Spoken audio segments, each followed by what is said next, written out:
해주셔서 감사합니다. 문덕입니다.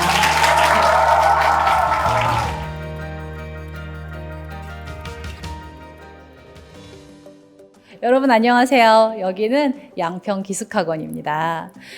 며칠 전에 우리 여러분들에게 굉장히 큰 행사였었죠. 6월 모의평가가 진행이 됐어요. 6평의 끝나고 나면은 우리 여러분들은 굉장히 생각이 많아지게 되는 것 같아요. 시험을 잘 보는 대로 또 못 보는 대로 내가 수능을 보기 전에 만나게 되는 굉장히 중요한 행사 하나가 치러졌고, 그럼 그 뒤에 나는 어떻게 해야 될까? 남아있는 시간 어떻게 보낼까? 굉장히 여러 가지 생각을 하는 게 시험이 끝난 이후에 우리의 마음이 될 것 같습니다. 오늘은 학생들하고 6평 이후에 우리가 어떻게 하면 좋을지 이야기를 좀 나눠보려고 그래요. 그리고 시험 이후에 우리가 남은 시간을 알차게 잘 꾸려가게 되면은 이후에 수능까지 이어지는 과정에서도 덜 지치고 덜 힘들고, 그러면서 좀 더 공부에 집중을 할 수 있는 그런 시간을 꾸리는데 제가 조금이라도 도움이 되지 않을까 하는 마음으로 왔습니다. 오늘도 열심히 한번 강연을 해보겠습니다. 저는 오늘 여기까지 하겠습니다. 고맙습니다. 영상 가려요? 여기 둬도 돼요? 네. 여기 여러분 주셨는데 귀엽잖아요. 예쁜 건 여기다 두는 게. 자, 여러분 환영해 주셔서 감사합니다. 어느 요일에 갈까? 라고 고민을 했었는데 시험이 끝난 직후에 좀 정신없을 때 이럴 때 보는 게 좋지 않을까라는 생각이 들어서요. 일요일 아침부터 이렇게 굉장히 열심히 노력하고 온 거예요. 열심히 단장하고 그리고 여러분 보러 왔습니다. 환영해 주셔서 감사합니다. 문덕현입니다.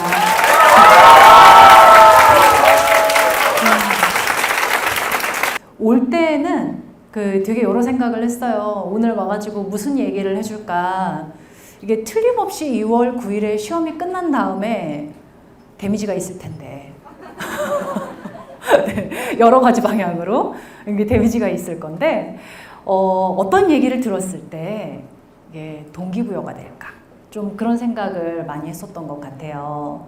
근데 그런 생각을 하면서 여기까지 딱 왔는데, 와서 이제 제가 양평기숙이 이제 어떤 곳이다라고 하는 거는 이제 오늘 와서 처음 봤겠죠. 그래서 보면서 와, 여기 있으면 공부가 되게 잘 되겠다 라는 생각을 했어요. 경치는 좋은데 갈 데가 없어. 그쵸? 경치는 진짜 좋아. 공부하기에 굉장히 집중이 잘 될 만한 좋은 환경인 것 같습니다. 우리 여러분들 올해 수능은 정말 잘 보게 되었으면 좋겠다는 생각이 들었는데요. 그 얘기를 하기 위해서 이제 제가 오늘 여기 와서 준비를 한 거는 국어를 어떻게 할까에 대한 이야기예요. 네. 국어 중에서도 비문학 어떻게 할까? 그 얘기에 좀 더 초점을 두고 한번 말을 해보도록 할게요. 왜냐하면 자, 국어에서 최대 고민이 어떤 부분이에요? 그렇죠. 국어에서 최대 고민은 비문학이에요. 왜 비문학이 제일 고민일까? 어려운 이유가 뭐예요? 시험지 독해가 안 돼서 안 읽혀. 그렇죠. 그리고 뭐가 나올지 몰라요. 이게 사실 큰 시험을 볼 때 그래도 범위가 있으면 내가 이걸 공부하면 나와 뭐 이런 믿음이 있는데, 비문학의 제일 중요한 특징이 뭐냐면 범위가 없다? 그 다음 올해 6평에서 여러분 경험한 거, 비문학에서 EBS 연계된 지문이 뭐였더라? 그래, 단백질, 비타민 K, 그리고 경제학 지문도 연계가 되긴 됐어. 자, 근데 시험이 끝나고 나서 우리 여러분들이 어려워요 소리가 나왔던 건 어디였을까? 그래, 바로 거기에요. 연계가 됐으면 조금 더 여러분이 쉽게 느끼는 게 일반적일 거 아니야. 자, 근데 여러분이 어려워요 했던 지문도 바로 그거였어. 자, 그 얘기는 무슨 뜻일까? 네, 비문학은 내가 전에 그 단어가 들어있는 지문을 하나 풀어봤다고 이번에 풀 때 쉽지 않아요. 전에 한번 읽어봤다가 지금 이 문제를 풀어서 답을 맞출 수 있느냐랑 별로 상관이 없어요. 왜요? 단어는 똑같은데 쓰는 사람이 바뀌고 문제가 변하고 논리가 움직이게 되면 지금 내 시험지 앞에 있는 논리를 읽어야 답이 나오는 거야. 그래서 오히려 전에 읽어봤는데 그게 뭐더라? 라고 비교를 하기 시작하면 헷갈려. 그게 오히려 그 비문학의 너무 강력한 특징이 아닐까 싶어요. 다른 과목을 공부하면서 여러분이 전제하고 있는 전에 해봤던 거면 좀 더 수월할 거다라고 하는 믿음이 비문학에서는 깨지는 경향이 있어. 그래서 이게 사실 그게 깨진다는 게 여러분 지금 갑자기 여기 진지해졌어. 방금 전까지만 해도 박수치고 되게 좋아했는데 지금 얼굴이 굳었거든. 자, 이게 그렇잖아요. 내 입장에서는 너무 막막한 게 그럼 난 어떻게 해야 돼? 생각이 드니까 사실은 이 전제를 내다버리는 게 왜 어렵냐면 그럼 무서워요. 그때부터. 그쵸? 그럼 난 어떻게 해야지 이걸 잘 볼 수 있는 거야? 그 얘기를 조금 해보도록 할게요. 최근에 이제 굉장히 크게 느꼈던 게 있어요. 이게 이제 이투스가 이제 저한테 같이 해보지 않을래요? 라고 하는 걸로 이제 저를 영입을 한 이유가 되기도 할 거예요. 최근에 비문학 난이도가 많이 올랐어요. 수능 비문학의 영역에서 최근에 출제됐던 기출의 양상을 보면 수능은 쉽고 리트는 어렵다는 거짓에 가까운 이야기예요. 두 시험의 출제 원리가 똑같고요. 실제로 리트를 출제를 했던 출제위원들이 이 수능을 출제하는 쪽으로 많이 갔어요. 그러면서 이 수능의 리트화라고 하는 현상이 일어나기 시작을 했습니다. 그게 대략 한 3, 4년 전부터예요. 국어 영역에서는 굉장히 명확하게 비문학 난이도가 올라갔거든. 수능이 어려워졌는데 이게 여러분 입장에서는 비문학이 어려워지면 미치는 부분이 뭐냐면 1교시거든. 아침 9시부터 시험 봐야 되잖아. 정신이 없어요. 그때는. 몸도 안 풀렸어. 아침에 일어나면 뻑뻑한데 풀어야 되는데 시험지 딱 펴면은 1번부터 비문학이잖아. 그치? 1교시에서 비문학에서 버벅하면 무슨 일이 일어나요? 그래. 짐 빠지고 시간이 부족하고 그래서 만약에 문제 풀다가 몇 개가 만약에 문제를 풀었는데 남아. 시험지가 많이 남아 있어. 근데 1교시에서 내가 거기서 한번 스텝이 팍 꼬였어. 중요한 건 이게 1교시란 말이야. 끝내고 나서 기분이 어때? 엄청 안 좋지. 그러면 멘탈이 흔들리거든. 근데 중요한 건 1교시에 정신이 부도가 나면 그게 그대로 2교시, 3교시를 넘어갈 때 사실은 1교시가 좀 터졌어도 그 다음에 정신 차리고 뒤에는 하면 되거든? 그렇잖아. 1교시와 2교시, 3교시는 아무 상관이 없어. 그래서 정신 딱 잡고 하면 되는데 우리가 사람이라 그게 잘 돼, 안 돼? 안 돼. 2교시 풀다가 막 1교시 생각나고 그럴 수 있단 말이에요. 그쵸? 그래서 이 비문학의 독해 난이도와 그리고 이제 이걸 내가 맞았을 때 시간이 부족해진다 라고 하는 현상이 결합을 하게 되면 이 고득점이 잘 안 나와요. 그래서 그 1교시의 비문학이라고 하는 부분은 저는 비문학 자체를 많이 맞추는 거 그건 최상위권 들어가는 데는 필요해. 그건 최상위권을 위해서는 당연히 필요한 부분인 건 맞는데 굳이 비문학이 최상위권만 잘 봐야 되는 시험이라는 생각을 안 하는 이유기도 해요. 비문학이 불안하면은 내가 시험장에 들어갔을 때 대략 몇 등급쯤이 될지에 대해서 안정감이 없어. 그럼 내가 몇 점 맞을지 나도 모르겠다라고 하는 느낌으로 가는 거. 일단 1교시 여러분 시간 관리에 굉장히 도움이 안 돼. 그리고 끝까지 불안해. 라고 하는 면에서 이거는 등급과 상관없이 우리가 모두 고민해야 될 부분이라고 생각. 지금부터 할 얘기는 간단하게 그래서 비문학은 어떻게 하면 잘할 수 있어요. 이 얘기를 좀 해보도록 할게요. 바로 본론으로 들어가는 게 좋을 것 같아요. 자, 처음에 시작할 때 그 얘기했어요. 비문학이 어려운 이유가 뭘까요? 라고 하는 거였는데 EBS에서 연계가 됐다고 뭐가 나왔는데 근데 그거를 내가 잘 푸는 거가 연계 지문으로 뭘 봤던 거랑 문학에 비해서 크게 관련성이 강하게 있지는 않아. 그렇죠? 그러면은 내가 저걸 잘 풀려면 어떻게 해야 돼? 전에 봤던 거는 별로 중요하지 않을 수도 있어. 그 부분을 좀 더 이야기를 해보도록 할게요. 굉장히 심리적이고 감각적인 차원에서 우리가 지문을 읽으면서 이 지문이 쉽다, 어렵다 라고 느끼는 건 여기 제재 때문이에요. 내가 어떤 지문을 딱 봤는데 그래도 한 번은 들어본 이야기야가 되면은 심리적으로 쉬워. 그러니까 이 얘기는 쉽게 느껴진다는 말을 한 거예요. 근데 우리가 공부하면서 자주 경험해 봤던 거, 그래서 지문을 읽으면서 쉽게 읽힌다, 어렵게 읽힌다 라고 하는 부분이 채점의 결과랑 연결이 될 때도 있지만 간혹 보면 쉽게 푼 것 같은데 다 틀렸어. 진짜 짜증나, 그죠? 때로는 또 그럴 때도 있다. 풀 때는 굉장히 힘들게 푼 것 같거든? 답은 맞았어. 이럴 때도 있어요. 그러니까 좀 이성적으로 생각을 해보면은 쉽게 보이는지 어렵게 보이는지랑 그래서 내가 이 문제를 어떻게 풀었는지라고 하는 거는 조금 경로가 다를 수 있어요. 근데 그 지점에서 범위 없는 시험이야? 내가 전에 본 거 별로 중요하지 않아? 그럼 뭐가 중요해? 어떻게 해야 내가 저거를 안정되게 맞출 수 있어? 라고 하는 얘기를 좀 해보도록 할게요. 그래서 잘 풀려면 어떻게 해야 돼? 잘 읽어야 되겠죠? 잘 읽으려면 어떻게 해야 될까? 열심히 엉뚱한 방향에서 읽으면 안 돼. 열심히는 중요한 거 맞는데 그 다음에 중요한 게 뭐냐면 모든 글에는 쓰는 사람이 있죠. 그치? 그 사람이 누군지 우린 몰라. 우리는 글자만 보고 있으니까. 근데 얘들아, 사람을 읽을 수 있는 부분이 있어.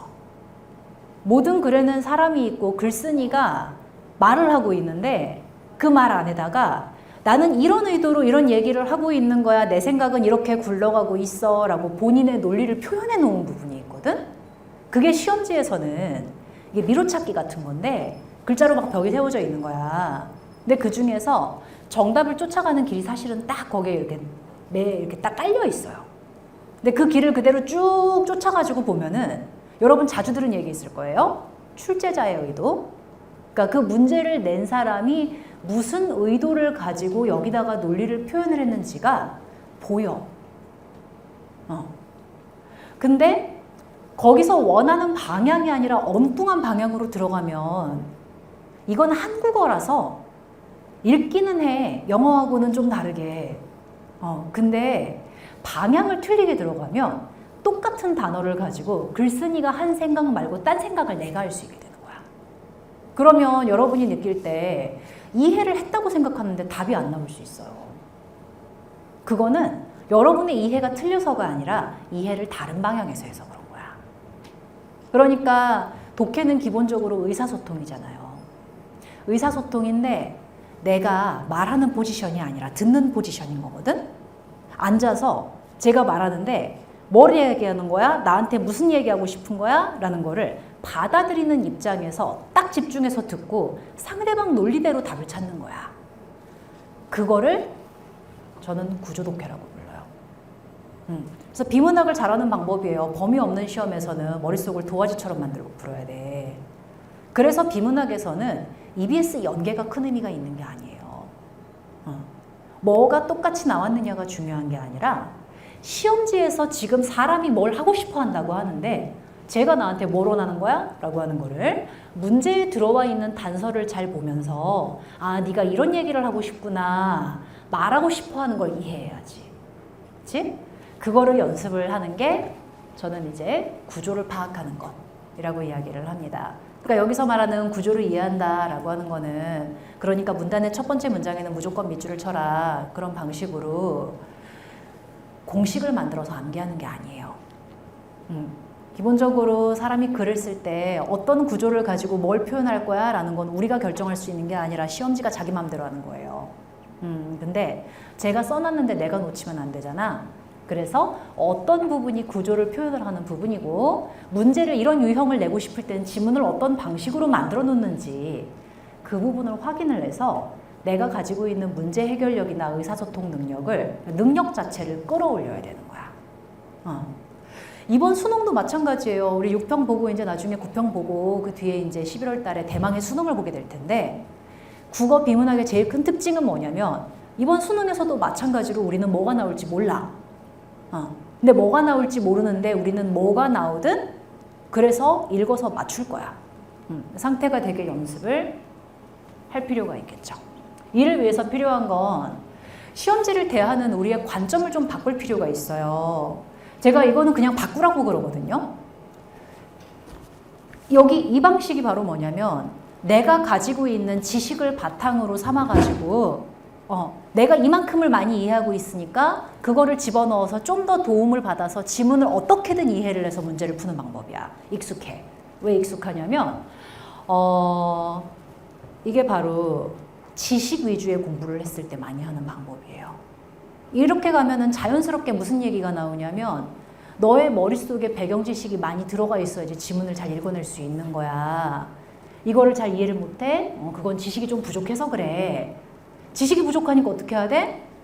여러분이 국어에서 제일 듣기 싫어하는 거. 평소에 책 많이 읽고 문제를 많이 풀어보면 돼. 라고 그래. 선생님 이거 되게 싫어해요. 왜 싫어하냐면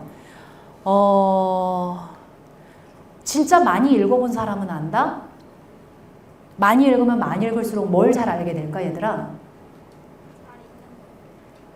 그것도 맞고 그 다음에 중요한 거 실제로 정말 많이 읽은 사람이 깨닫게 되는 건 내가 아무리 많이 읽어봤자 세상의 모든 걸 알 수는 없다는 걸 알아요.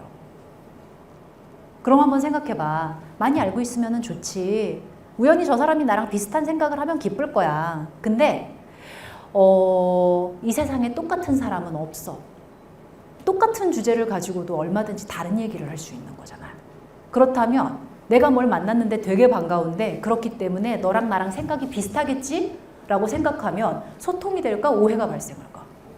그렇죠. 조금 읽은 사람은 자기가 아는 걸 굉장히 많이 믿어요. 정말 많이 읽은 사람은 자기가 알고 있는 거하고 지문이 똑같을 거라고 생각하는 걸 경계를 해요. 거기서 전제의 차이가 많이 생기게 될 거예요. 하나 더, 이렇게 읽을 때 왜 위험하냐면 그래서 모르는 얘기가 나오면 못 읽어. 근데 문과 학생들은 그래서 과학이 나오면 알아서 포기를 하시고 저건 과학이니까 난 못하니까 하고 보지도 않아. 이과 친구들은 뭐 국어는 사실 그렇잖아. 1교시는 문과든 이과든 상관없이 공통 과목으로 봐야 되는 건데 이과는 어떤 지문이 제일 싫어요? 아이씨 철학 나한테 그런 거 왜 물어보냐고. 고전 인문제재 나오면 막 미치겠지. 자, 이게 바로 지식을 기준으로 했을 때 일어나는 현상이야. 안 읽었는데 어떻게 그렇게 내가 못할 거라고 빨리 믿어? 읽어보기 전에 모르는 거 아닌가? 그러니까 사실은 지식 위주의 접근은 본인이 스스로 한계를 그어버리는 문제가 생기게 돼요. 그러니까 제대로 눈에 안 보이는 거야. 미리 겁을 먹는 거지.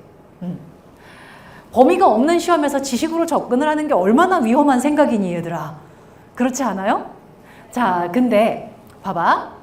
여러분이 시험에서 만나게 되는 지문은 기본적으로 뭘 숨기는 글이에요? 아니면 열심히 설명을 하는 글이에요? 겁나게 열심히 설명을 해.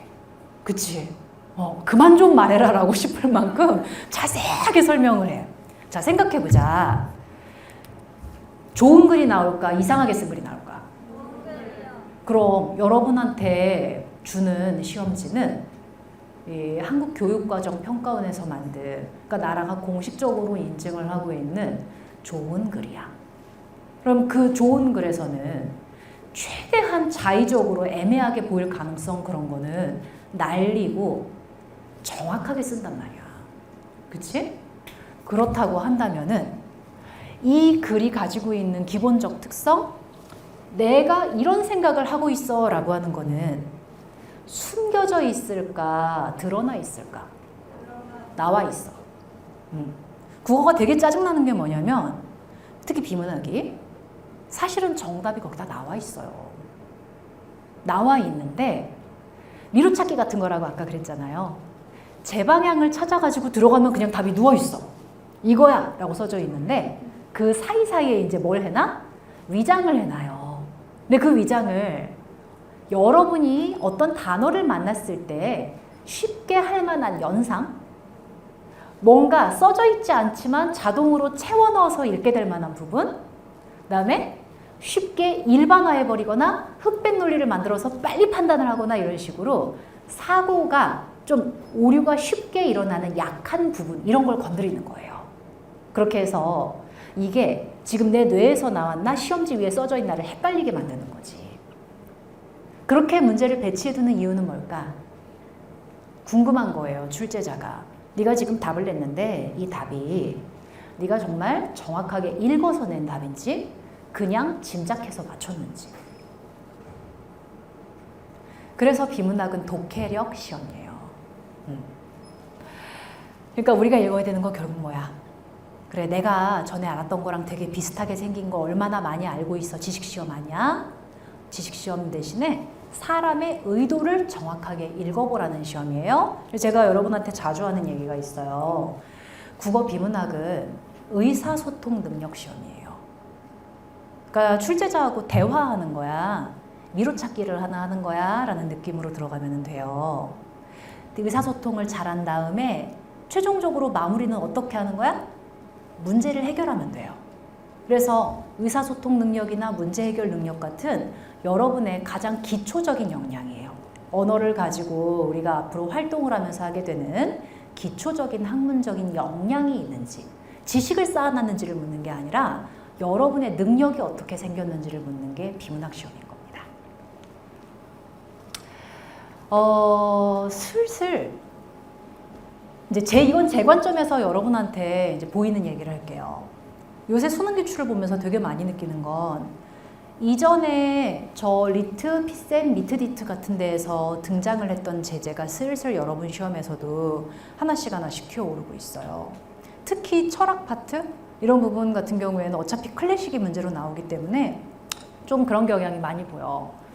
그거보다 훨씬 더 중요한, 여기 이건 넘어가고 훨씬 더 중요한 부분은 문제를 내는 법이 되게 비슷해졌어요. 여기서부터는 판서를 좀 하면서 이야기를 할게요. 이제 저거는 이제 뒤쪽에 가서 쓸 거고 몇 가지 얘기를 할 건데.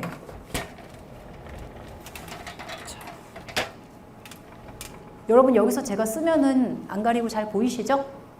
그다음 쓰면서 얘기를 해볼게요. 뭐 오늘 와가지고 하는 얘기 중에 제일 중요한 얘기가 뭐겠어요?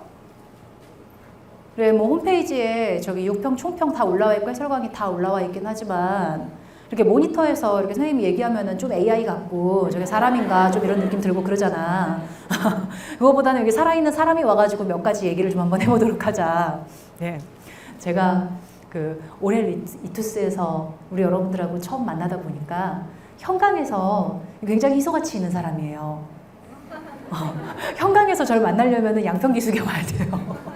여기 와 있잖아. 그래서 저기 이투스는 막 메타버스도 하고 그러다 보니까 이게 진짜 이렇게 제작한 거 아닌가? 이런 느낌 들 수 있거든? 저는 이제 살아있는 사람이에요.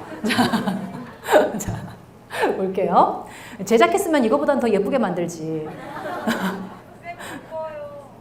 고마워요.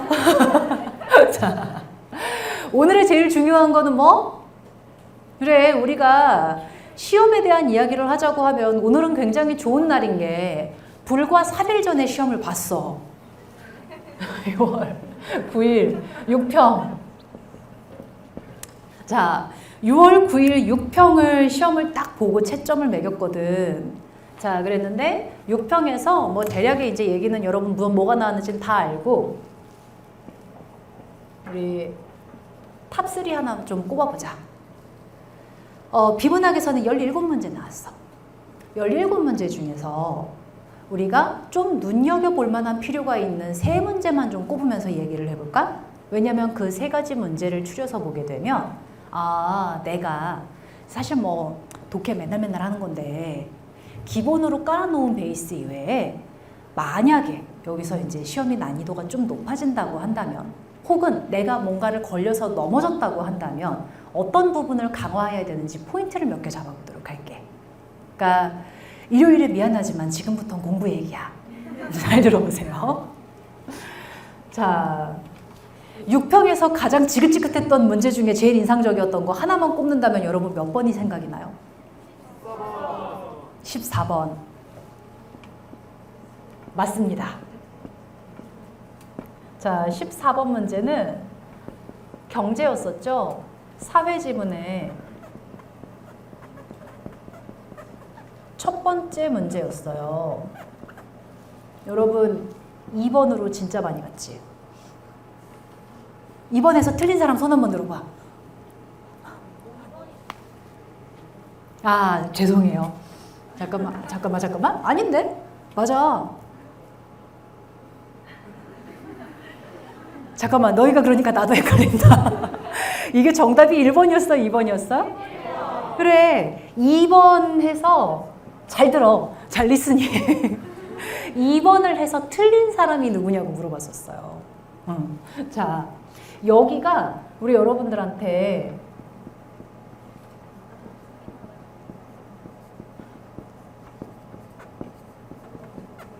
한참 쳐다보게 되는 문제였었어. 일반적으로 어려운 문제일 거야 라고 하는 신호를 국어는 좀 주는 경향이 있는데 그게 뭐냐면 3점 문제거든? 근데 시험지 딱 나오고 나서 우리 문라보 연구소에서 이제 여기 딱 하고 이제 연구를 바로 이제 분석을 하겠지? 분석을 하면서 저희 문라보 팀에서 나왔던 얘기가 있었어요. 요번에 사회지문에서 킬러 문항은 16번이 아니라 14번이다. 14번은 생긴 거는 참 평범하게 생겼어요. 그냥 세부정보 문제잖아, 맨날 보는. 근데 그 14번 문제에서 우리 여러분들이 많이 틀릴 거다라고 예상을 했고 어려워할 거다. 아마 이거는 어렵다는 느낌이 아니라 채점을 매기면서 이렇게 했을 거야. 바로 그 하는 문제가 바로 이거였어요. 왜 그랬을까? 2번 안에서 이거는 나중에 해설 강의 꼭 들어봐. 이걸 선생님이 이번에 해설 강의를 하면서 정말 자세하게 했거든. 근데 하나만 딱 써놓도록 할게요. 이 문제에서는 2번에 서술어가 어떻게 쓰여 있는지를 주목할 필요가 있어. 그리고 1문단 안에서 후반부의 문장이 어떻게 배치되어 있는지를 잘 읽을 필요가 있었어. 여기 이 문항 안에는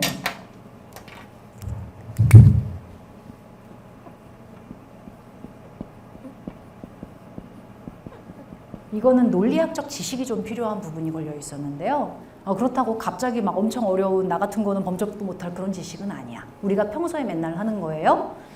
약간의 논리적 사고가 필요한 부분이 있었어요. 지금부터 선생님이 간단한 퀴즈를 하나 낼 테니까 맞춰보세요. 자, 뭐뭐뭐뭐한 경우가 많다. 자, 뭐뭐인 경향이 강하다. 대부분 뭐뭐뭐뭐 하다. 주로 그런다더라. 일반적으로 그렇다. 가장 쉬운 말로 구어로 얘기를 하면 다른 사람들이 그렇다더라.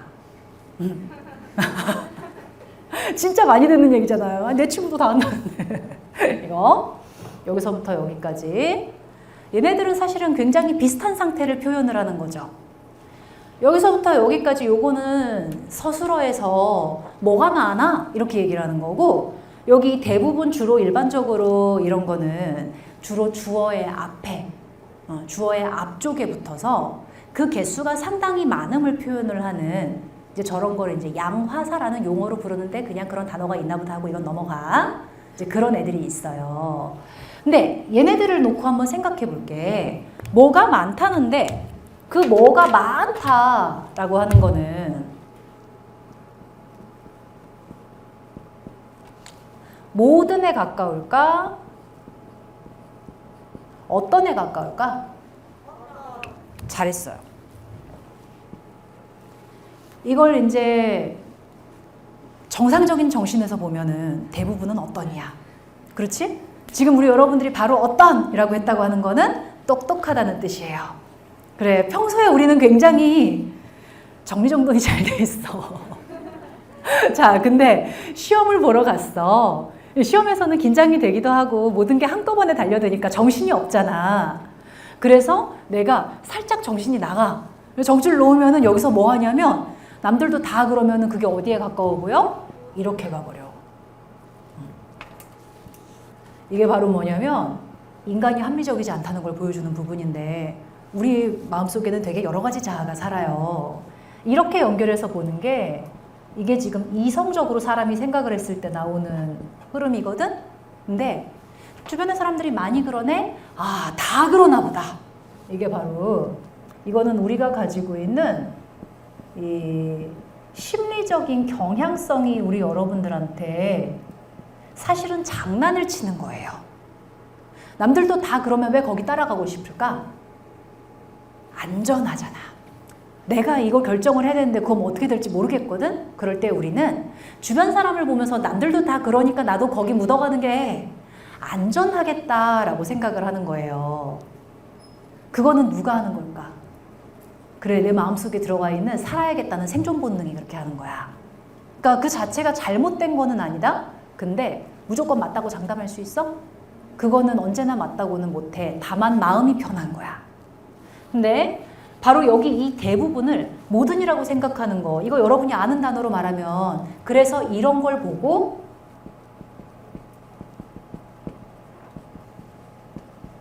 일반화 오류라고 하는 거예요. 우리가 사실은 많이 해. 그러니까 이게 사람이 많이 움직이는데 이렇게 대세에 묻어가고 따라가는 게 내가 좋고 그러는 거야. 자, 하지만 여러분의 비문학은 생존 본능을 측정하는 시험이 아니거든. 그래서 이거를 역으로 어떻게 우리가 그렇게 생각하는 경향이 있는 걸 가지고 매력적 오답을 만들어. 그래서 그래 안 한다고 그랬잖아 라고 하는 걸로 이제 딱 생각이 돼. 실험적 방법 어려워? 라고 말했거든. 그러면 실험적 방법 안 쓰겠네? 그런 거 없어. 이렇게 되는 거지. 하지만 지문에서는 뭐라 그랬냐면 절대 안 한다고 그러는 게 아니라 그게 쉽게 안 된다고 했어. 그럼 쉽게 안 된다라고 하는 말은 한 개도 없다가 아니라 그게 될 수도 있는 거야. 무슨 말인지 알겠죠? 근데 봐봐. 되는 경우도 있다 라는 말을 들었을 때 지문에서 지배적으로 했던 이야기 그게 쉽지는 않아 라고 말을 하는 거랑 느낌이 반대잖아. 그래서 우리가 그 느낌에 팍 휩쓸리게 되면은 여기 이상한데? 이렇게 그냥 그 느낌이 작용을 하는 거야. 자, 비문학에서 그러니까 여러분을 힘들게 만드는 거의 특징이 뭐야? 아무 근거가 없지 않아. 다만 그게 이성적으로 생각을 했을 때의 판단과 내가 느낌으로 봤을 때 길이 변해버리는 거예요. 이해됐어요, 여러분? 그래요. 이거는 그래서 2번 선택지 옆에서 요거 한번 생각해 주시면 참 좋겠다는 생각이 들었어요. 그래서 오늘의 탑3 중에서 첫 번째. 사실 1번을 하면 무슨 얘기할까? 몇 번이 나올까 되게 궁금했는데 아마도 14번일걸? 이라고 하는 생각하고 딱 맞는 얘기를 여러분이 해주셔가지고 저는 되게 즐거웠어요. 준비한 걸 얘기할 수 있었어. 그래서 16번 아니야. 16번은 그 3점 문제는 보기 나오고 숫자 나오고 정보가 많이 붙어 있고 해서 뭔가 화려하잖아. 그래서 어려울 것처럼 생겼을지 모르지만 사실은 별로 어렵지 않았어. 논리만 파악하고 나면. 자, 이런 걸 가지고 난이도를 만든다고 한다면은 우리한테도 봐봐. 지금 선생님이 방금 설명을 했던 이게 바로 뭐냐면 이런 걸 집중적으로 우르르 만들어 놓고 자 읽어봐 하는 게 리트예요. 그러니까 리트 시험지에서는 문제의 선택지가 저런 거 정말 많이 물어봐요. 그리고 실컷 지문에 나온 얘기 해놓고 나서 그래서 이게 논점 안에 들어있냐 안 들어있냐 하고 화제의 울타리를 바깥에 나갔다가 들어갔다를 해요. 단정할 수 있어요? 이런 식으로 물어봐. 그래서 오늘 요번에 비문학의 특징이 뭐였어? 선택지 난이도가 높았지. 근데 그 선택지 난이도가 높아지는 게 자기 마음대로 난이도를 올리는 게 아니거든. 높아지는 방식이 있어요. 그거를 여름방학 때 우리 여러분들이 공부를 하실 거예요. 리걸 키트를 할 거예요. 자, 그 다음에 두 번째. 자, 더 얘기해보자. 두 번째로 어려웠던 문제 혹시 뭐 있었어요? 7번. 그렇지. 7번 이야기 나올 거라고 생각했어요. 7번 문제도 3점이 아니지. 그 뒤에 있는 문제가 3점이었는데 요래 특징이야. 의외로 3점 말고 3점 아닌 거가 여러분들이 풀면서 한참 생각하게 했었어. 여기 이 7번은 고전, 그러니까 비문학에서 6문제짜리 긴 거. 자, 거기에 들어가 있는 문제였었는데 가글에 있는 사람과 나글에 있는 사람 두 관점을 비교해봐 라고 하는 거였어.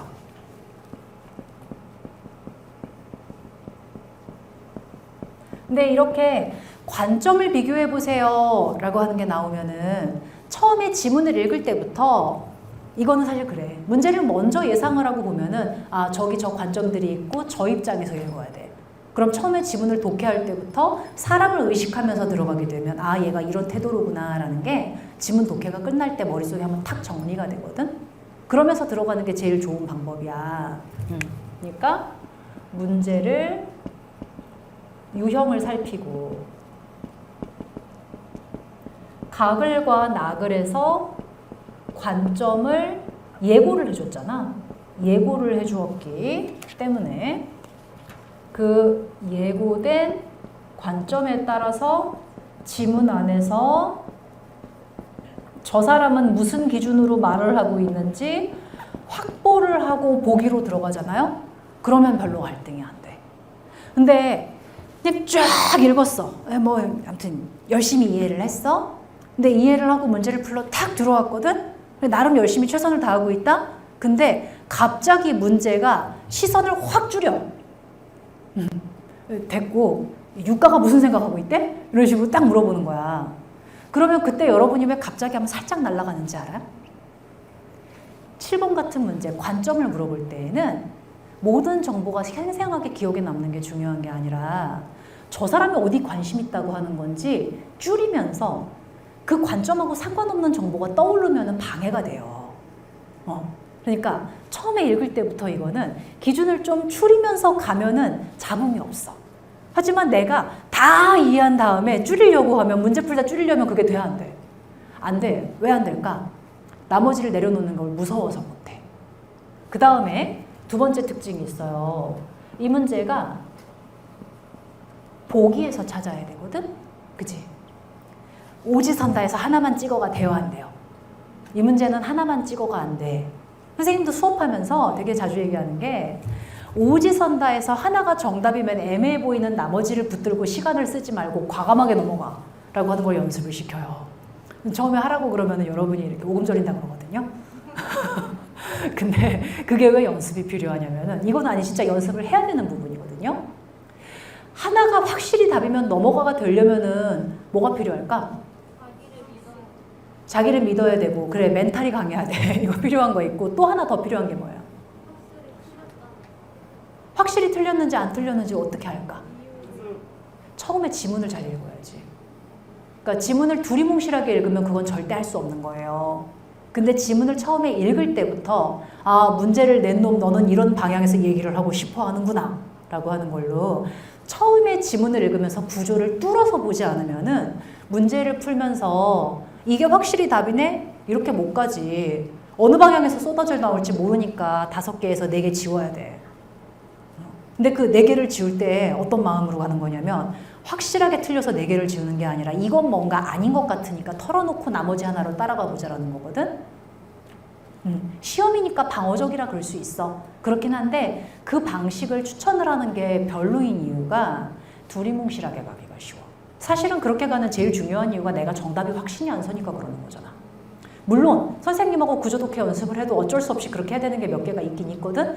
읽었는데 잘 안 돼. 그러면 해야지. 그건 그런데 개수가 많으면 거기서 시간을 써. 근데 비문학은 여러분 시간 싸움이기 때문에 누가 쫓아오는 것처럼 풀어야 되거든요.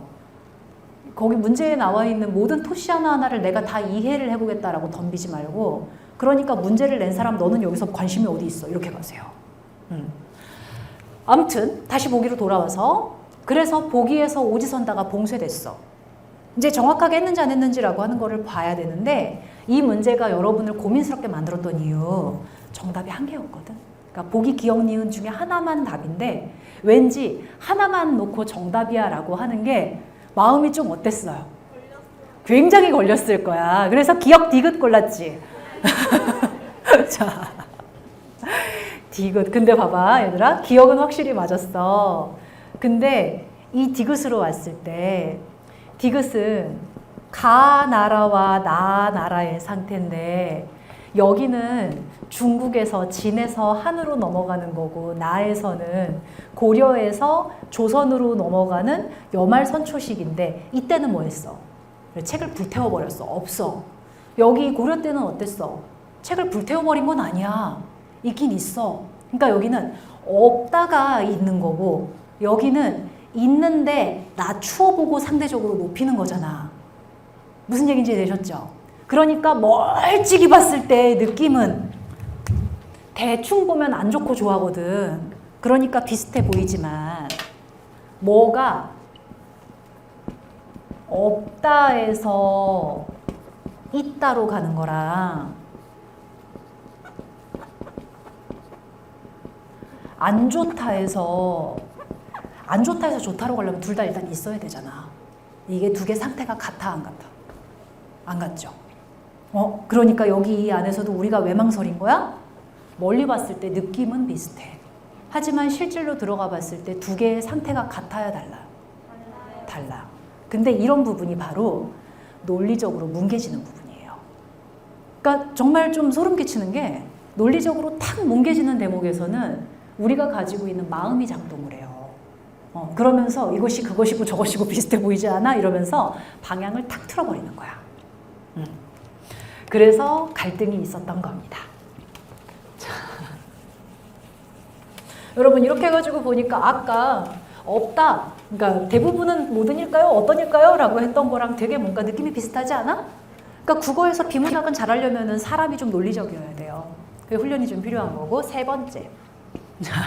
이제 탑3의 세 번째 문제로 어려웠던 거 뭐 있었어요? 의외로 1번 나오네. 아니 의외로 1번 있을 수 있어.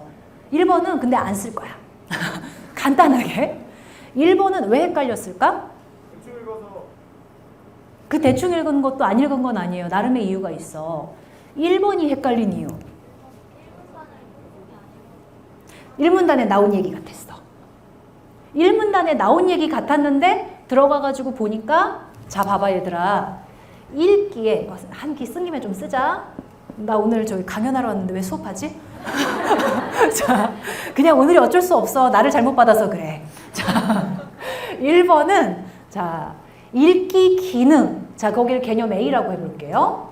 A. 그리고 그 뒤쪽에서 뭐 어휘력, 흥미, 동기 막 이러면서 내 얼굴은 바닥에 내 얼굴 아니다. 다행이다. 내 얼굴을 바닥에 떨어뜨린 줄 알았어요. 자 거기를 B라고 해볼게. 선택지에서 이게 1번 선택지였는데 A는 B에 포함된다. 선생님이 거기 등장을 한 명사 단어를 A, B로 치환시켜버린 데는 이유가 있어. 우리 여러분들한테 여기 이 단어의 주변을 좀 봐달라는 얘기를 한 거야. 선택지는 이렇게 써져 있었거든. 이제 오늘 끝나고 나서 시험지 한번 꺼내서 봐봐. 근데 지문에서 되게 대담하게 1문단이거든? 1문단에서는 뭐라고 적혀 있었냐면은 C는 A, B 등의 영향을 받는다. 대략 이런 취지로 쓰여 있었어. 그러니까 이렇게 보세요. 이거랑 이거랑 상태가 같아요, 달라요? 자, 그런데 만약에 내가 지문을 읽으면서 아직 이제 몸이 좀 덜 풀렸으니까 봤던 것 같아. 그러면 이 얘기는 맞는 얘기 같이 보여, 틀린 얘기 같이 보여? 그래, 맞는 말처럼 보인단 말이야. 그래서 단어를 보고 내가 저걸 봤던가? 이게 반사적으로 하는 생각이거든? 근데 그걸 가지고 답을 찾으면 비문학에서는 틀려. 그래서 단어와 단어 사이의 주변, 제가 지금 빨간색으로 표시한 건데 이런 게 바로 뭐냐면 저 밑줄 친 부분, 단어와 단어를 연결시키는 부분에 사람의 생각이 들어있어요. 글쓴이가 어떤 생각으로 저 얘기를 흘러가게 하고 있는지 거기를 잘 보면 저런 문제는 안 틀려요. 그게 구조독해야. 네, 이제 구조독해는 쭉 읽으면서 그 연결된 부분 중에서 어떤 부분이 특히 중요한 거야 이런 걸 보는 연습을 계속 시켜. 여러분 사고 훈련을 좀 시키는 거예요. 자, 마지막으로 탑3의 세 번째 문제는 이거는 좀 예측 가능했는데 왜냐면 3점이니까 몇 번이었을까? 13번이었어요. 13번은 과학 지문이었었고 여기에서는 3점짜리 문항이 하나 등장을 했었는데 이 문제 안에 담겨 있는 거는 문제 해결적 사고였어요. 왜냐면 여러분한테 약을 준 다음에 이 약이 그래서 어떻게 작용하는 거야? 라고 하는 걸로 해서 문제점하고 해결책을 이어봤거든. 자, 근데 여기서 잡아야 되는 포인트가 있었어. 첫 번째 포인트는 뭐였냐면은 보기에 들어가 있는 약에 대한 정보를 주는 거에서 뭐뭐뭐뭐뭐에는 영향이 없고 어디에 영향을 준다, 작용한다, 무슨 효과가 있다라고 하는 이야기가 뒤에 이렇게 쭉쭉 나왔었어. 이렇게 세 개가 나왔었잖아. 약1, 약2, 약3 이렇게. 근데 이걸 읽으면서 파악을 해야 되는 거. 그러니까 이거는 여러분이 문제 푸는데 상관이 있니 없니? 약이 거기에 영향을 안 준다고 했으니까 거긴 변화가 없는 거잖아. 그치? 그러니까 여기서부터 여기까지 이게 뭐야? 이거 하나 알아두세요. 이런 거를. 이거는 글자는 써져 있지만 우리가 생각할 때는 안 쓰는 거야. 있어도 없는 거랑 똑같은 거야. 무관. 여기는 생각을 할 필요가 없는 거지. 뒤에가 여기 이 부분이 우리 여러분들이 판단을 할 때 사용을 하는 기준이야. 이렇게 해서 보기의 정보에 다 반응을 하는 게 아니라 필요한 정보를 한번 줄여야 했어. 자, 그 다음에 두 번째. 이 문단에서 기전을 정리를 하다가 박살나면 이 문제는 못 푸는 거야. 근데 단어가 너무 어려웠어. 그래, 그래 보면 이제 배운 사람이든 안 배운 사람이든 그걸 보고 되게 많은 생각이 들고 거기다 EBS가 연결됐으면 이제 여기서부터 난감한 거야. 오히려 그래. 왜냐면 딱 반사적으로 무슨 생각을 하냐면 뭘 읽었지? 이렇게 된단 말이야. 옛날에 읽은 걸 신경 쓰지 말고 눈앞에 있는 걸 읽어. 그러면은 이 기전을 읽을 때 몇 가지만 얘기해 드릴게요. 첫 번째 기전을 읽으면서 신경을 써야 되는 거는 모든 기전은 원인과 결과라고 하는 여기 이 논리 구조로 이어지는 거야. 그래서 글을 읽으면서도 원인의 역할을 하는 거, 결과의 역할을 하는 걸 잘 추려서 읽어야 돼. 그 다음에 두 번째, 원인과 결과가 한 번으로 끝나는 게 아니라 여러 번으로 이어지게 되는 경우, 이제 그걸 우리가 과정이라고 부르지? 과정이 이어지고 있을 때에는 단계가 어떻게 되는지 단계적인 사고를 해주셔야 내용이 섞이지 않아. 여기 지문에서도 중간에 막 섞이면서 이야기를 했지만 간세포 안에서 활성화가 일어나는 거, 그리고 그 활성화 이전에 카르복실화가 일어나게 되는 거, 그래서 혈액응고인자가 어떻게 바뀌었어요? 라고 하는 거가 순서대로 설명을 해주면 되게 좋은데 되게 짜증나게 이게 되기 위해선 이게 전제돼야 되고 이게 되기 위해선 이게 전제돼야 되고 하면서 시간을 역순으로 올라갔어. 글을 쓰는 순서는. 그러면은 여기 봐봐 얘들아. 선생님이 만약에 이거를 내가 시험을 보는 입장이야. 근데 나한테 저런 걸 딱 줬어. 그러면은 이 문단을 보면서 13번과 연결을 시켜 무슨 생각을 했을 것 같아요? 저거는 시간이 엉켜있네? 라는 생각을 했을 거야. 보이는 게 그렇게 보였으니까. 그럼 그 다음에 어떻게 했을 것 같아? 적어요. 저는 저렇게 생긴 건 딱 봤으면 0.1초 쳐다보고 자 적자 하고 지문의 여백에 적으면서 뭘 했을 것 같아? 제가 말한 순서대로 정리하는 게 아니야. 시간 순서대로 단계적인 정리를 했겠지. 한눈에 보이게. 그러면 안 꼬이거든. 그래서 두 가지 얘기해드리고 싶어요. 생긴 걸 봐서, 그러니까 눈앞을 봐야 되는 거야. 복잡하게 엉켜 있어. 그럼 어떻게? 털어서 정리를 하는 게 내가 독해를 하면서 할 일이야. 그게 문제 해결이에요. 두 번째, 나왔다고 다 쓰는 게 아니야. 문제를 해결하는데 안 쓰는 부분이 있을 땐 무관한 거 묶어주고 어떤 부분을 써야 되는지에 집중을 할 필요가 있어. 그래서 여기 이 두 가지의 연습인데 이 문제는 이런 거는 리트하는 언니 오빠들은 그냥 밥 먹고 맨날 해야 되는 거거든. 근데 여러분 시험에서는 이건 나오면 킬러 문항이에요. 근데 좋은 문제야. 굉장히 잘 만든 좋은 문제이기 때문에 눈여겨보고 갈 필요가 있는 그런 문항이었어. 오늘의 특강은 여기까지. 몇 가지 문제 얘기를 했고요. 지금 들었던 얘기를 우리 여러분들이 오늘은 필기를 하기가 좀 적당하지 못한 상황이라 아마 쭉 들었을 건데 방금 뭐 3일 전에 풀었던 시험이라 생생하게 기억에 남아있을 거예요. 꼭 끝나고 나서 시험지를 다시 들춰보세요. 그렇게 하고 이런 식으로 문제를 내면 어려워지는구나 라는 거를 사실은 지금 몇 가지 시연을 해서 보여드렸어요. 그럼 그 다음에 우리가 고민할 건 뭘까? 그러니까 내가 돼야 되는 거잖아. 그치? 그럼 내가 되려면 어떻게 해야 되지? 공부해야지. 사실 시험이라고 하는 거는 내가 갖고 있는 역량을 측정을 받는 거잖아요.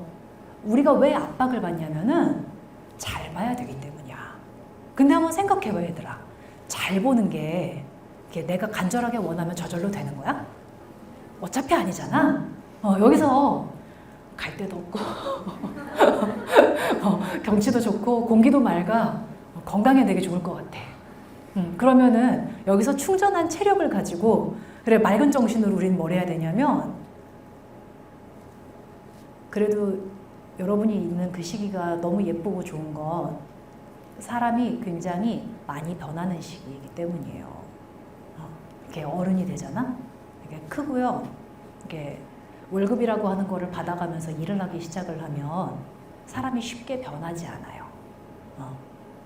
근데 여러분은 아직 가능성이 되게 많이 있고 내가 아직 어디까지인지 천장이 없는 상태야.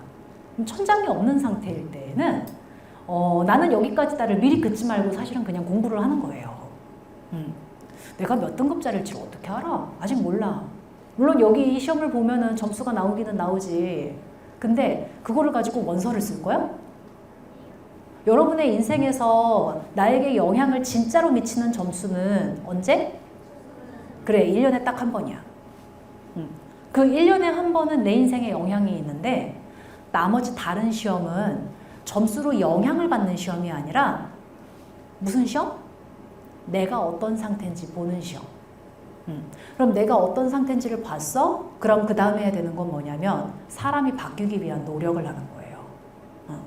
근데 이 사람이 바뀌기 위한 노력은 이제 지금부터는 그걸 공부라고 불러. 공부를 할 건데 노력은 하는데 방향이 이상하면은 공부를 해도 잘 오르지 않거든? 그래서 지금부터 방향을 좀 잡아볼 생각이에요. 여기서부터는 사실 시험을 보고 난 다음에 사람마다 상황이 조금 다르기 때문에 갈래를 나눠가지고 설명을 할게요.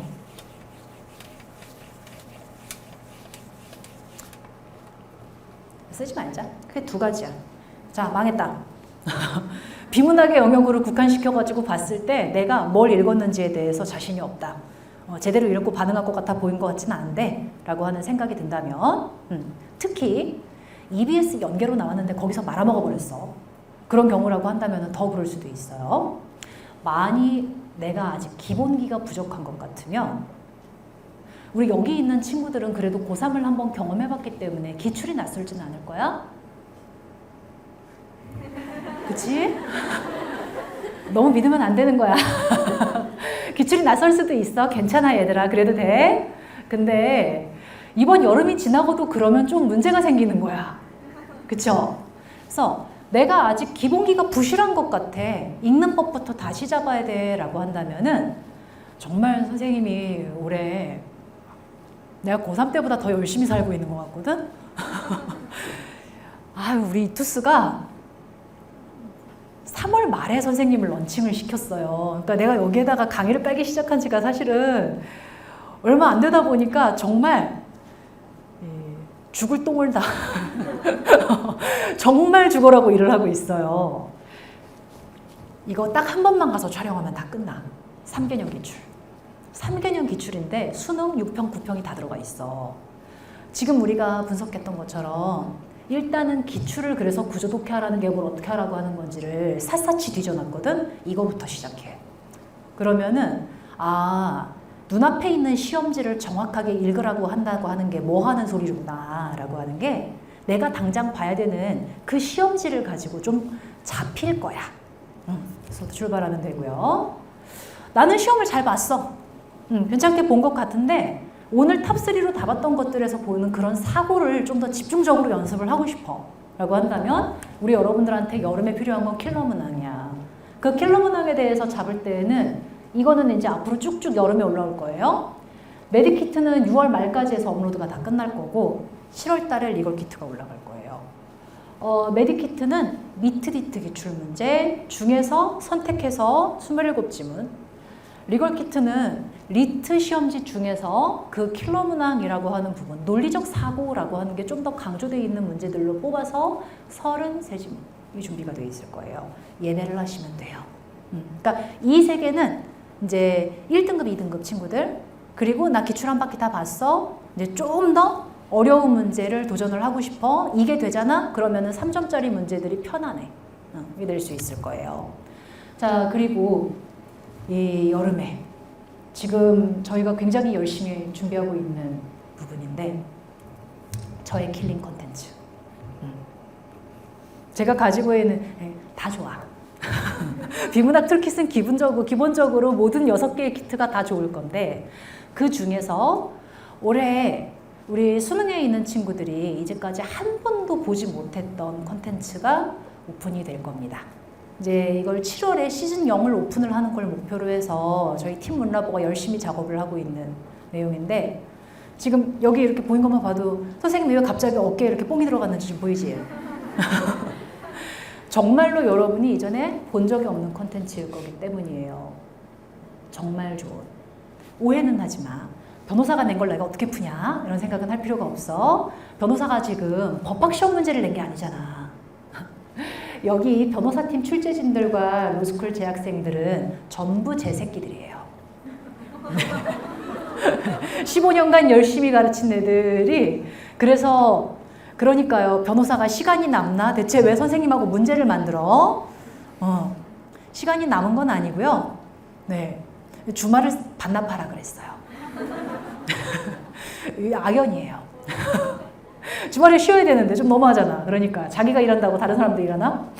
근데 아무튼 하고 있어. 어떻게 하는지 저도 잘 모르겠어요. 자, 알아서 잘 하고 있는데 변호사가 출제하는 수능 모의고사, 비문학 전문 모의고사가 나올 겁니다. 시즌 제로가 7월 달에 이투스닷컴에 오픈이 될 거예요. 네, 여기 저희 모의고사는 비문학 전문으로 나올 거야. 그래서 여기 비문학 안에서 이거는 진짜 어려운 거에 초점을 두지 않았어요. 정말 수능 같을 거예요. 정말 수능 같을 건데 우리 여러분들이 허를 찔리는 그 3점짜리 문항 같은 특성 있죠? 그거를 그대로 평가원 출제 경향 반영을 해서 이 최근 수능의 경향에 맞게 17문제짜리 세트를 구성해 줄 거예요. 시즌별로 2회씩 들어가 있을 거고 현재의 기준으로는 시즌 0, 1, 2, 3 이렇게 해서 9월 달까지 4개의 시즌을 오픈을 하려고 예정을 하고 있습니다. 이 얘기는 처음 한 것 같아요, 여러분들한테. 신제품 오픈의 날. 열심히 만들어서 보여드릴 건데요. 이거는 나오는 대로 사실 2회씩이니까 분량의 부담이 없어요. 그래서 조금씩 여러분 공부하다가 내가 잘하고 있나? 라고 하는 거 확인을 할 수 있는 모의고사 문제로 나올 때마다 바로바로 풀어주시면서 가면은 여러분이 수능 시험 보러 가기 전까지 비문학 막연하잖아. 근데 그 막연한 비문학에서 내가 뭘 해야 되나? 라고 하는 게 좀 명확하게 그려지게 될 거예요. 이렇게 해서 오늘 우리 여러분들하고 하고 싶은 이야기는 다 했고 더 하고 싶은 이야기는 어디서 하냐면 저기서 해요. 네. 저희 연구소와의 문라보와의 소통 채널. 사실 저기 소통 채널이라고 돼 있는데 저기 우리 연구소 계정이거든요. 근데 연구소 조교들이 똘끼가 좀 넘쳐요. 애들이 굉장히 발랄해. 그래서 뭐랄까 재밌어요. 공부하시다가 쟤들은 왜 저러냐. 저 언니들 좀 이상한 것 같다. 생각이 드셔도 좀 사실 공부 좀 즐겁게 하는 게 되게 좋은 거잖아요. 그래서 저희도 굉장히 즐겁게 일을 하고 있어요. 이게 되게 좋았던 게 저희는 컨셉이 귀여움 되게 좋아하는 그런 연구소라서 저희 조교들은 다 동물 탈 쓰고 이래요. 거기 문라보 수능 계정 가서 보시면 사람이 아니야. 다 이름이 닉이 다 동물이거든요. 그런 애들 양이 있었나? 양이 없구나 아직. 신규로 들어오는 애는 이제 양으로 해야 되겠다. 이름도 있던데 양투스. 자, 뭐 아무튼 자 그렇습니다. 여기 있잖아 여기 이름표. 얘 네임택 달고 있어요. 양투스래요. 이 양투스는 제가 저의 침실에 잘 모셔두도록 하겠습니다. 우리 여러분들이 주신 선물이라 너무 고맙고요. 네. 오늘 이야기는 여기까지, 이제 제가 준비한 이야기는 여기까지예요. 싶은데, 이제 혹시 우리 여러분들 저한테 물어보고 싶은 거 있으면은 지금 얘기해 주시면 좋을 것 같아요. 뭐 궁금한 거 없어? 여기서 다 같이 손 들고 물어보기 좀 뭐하다 하면은 이따가 사인 받으러 와가지고 물어봐도 괜찮아요. 네. 있어요. 네. 수능처럼 지문의 정보가 집약적이어서 지문을 읽어도 문제 해결을 못할 것 같은 지문이 지문을 읽어도 문제를 해결하지 못할 것 같을 때는 찍어야지. 왜요?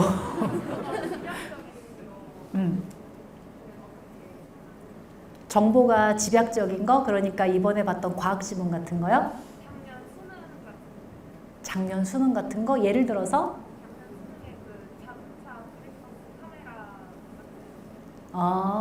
정보가 나열되어 있는 걸 얘기를 하는 거구나. 아까 탑3에서 13번 문제 설명했던 거 기억나세요?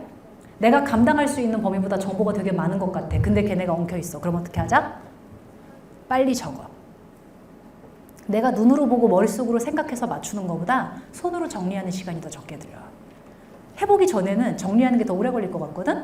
근데 막상 해보잖아요? 그럼 그게 더 빨리 걸린다? 궁금하면은 시간 재고해봐요. 이거는 해보면 알아요. 왜 손으로 쓰는 게 더 적게 걸리는지 알아요? 정보가 넘쳐날 때에는 머릿속으로 생각하고 문제를 풀고 다시 돌아가면은 원래대로 복구돼 있어. 다시 엉켜 있거든. 근데 왔다 갔다 하는데 쓰는 시간이 머리로 보고 생각을 하고 있으면 반복적으로 겹치면서 꼬여요. 근데 한번 내 손으로 탁 정리가 되잖아? 그러면은 왔다 갔다 하면서 꼬이지 않기 때문에 적게 들어. 근데 다만 여기 이 방식은 자기가 연습이 돼 있지 않으면 못하는 거예요. 그래서 그거는 연습이 좀 필요한데, 그래서 저는 강의를 하면서 그런 문제 얘기하거든요. 정리하는 법 가르쳐요. 그래서 이제 정리 노트라고 부르는데, 제가 강의 들어오게 되면 이제 뭘 쓰라 그러거든? 자꾸 뭘 쓰고 복습을 하면서 점검해 보세요 라고 하는 걸 하는데, 내 눈에 글쓴이가 뭐라고 얘기하는지 보이는 거하고 글쓴이가 원래 말하고 싶었던 게 뭐였는지를 딱 그림으로 만들어서 같은 구조로 읽었는지 확인하게 만들어요. 그게 연습이 되잖아요? 그러면은 나중에 시험장에 갔을 때 모든 지문을 다 적으면 안 돼? 모든 지문을 다 적으면 시간이 없어. 아니, 정리 노트를 쓰라 그랬더니 시험장에서 언제 이걸 다 써요 그러더라고. 내가 언제 다 쓰라 그랬냐고. 다 쓰라는 게 아니고 그건 복습용으로 연습하는 건데, 거기서 연습이 좀 되어 있으면 방금 질문했던 것 같이 정보가 넘쳐나는 문제인데 내가 감당이 안 될 것 같을 때 딱 그 문제는 선택적으로 적는 거야. 그렇게 가실 수 있게 될 거예요. 자, 다른 질문 있어요? 다른 질문?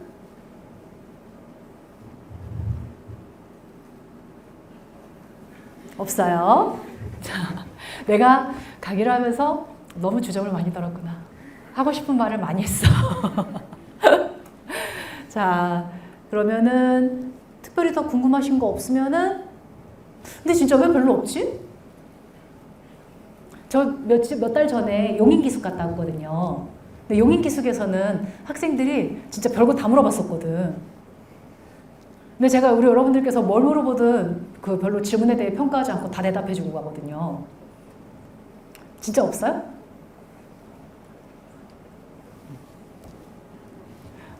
물어볼까 말까 하지 마, 이런 거 하지 말고 그냥 물어봐.